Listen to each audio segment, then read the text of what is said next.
The concept of a devil, is it just this leotard wearing, yoga pant wearing, demon looking devil with the pitchfork? Could you tell us a little bit more? What does the Bible actually say about this antagonist? Yes, yes. So the concept that many people have of the devil is really a mistaken concept. They have this kind of caricature, cartoonish figure, right?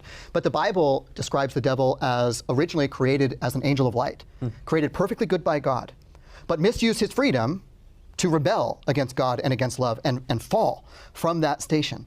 And he is described later in the New Testament. Jesus himself describes him as the ruler of this world, which means he has some real and significant jurisdiction in this world temporarily. Wait a minute. God is all powerful. Right. There's no one more powerful than God. That's what makes him God. Yes. And then you got an angel, a fallen angel. Right.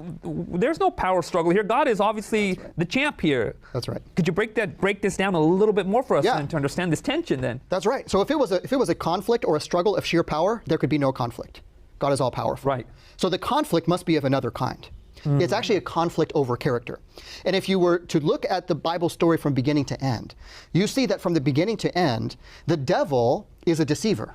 He's a liar. Jesus calls him the father of lies and a murderer from the beginning. And from the very beginning of the story to the end, he slanders God's character. So he can't dethrone God by force. He doesn't have the power to do so. But what he tries to do is undermine God's authority in a universe of free beings by causing people to question God's goodness, to question God's love, to question God's law. And those kinds of allegations, not only are they allegations that can be lodged by someone less powerful, they also can't be answered by a show of power. Right? Which is what we all want. That's what we want. We want God to step in and just put an end to evil immediately, to stop this bad guy. That's right. So if you imagine like a mayor of a town who's accused of corruption, they're falsely accused of corruption, right? They're not corrupt.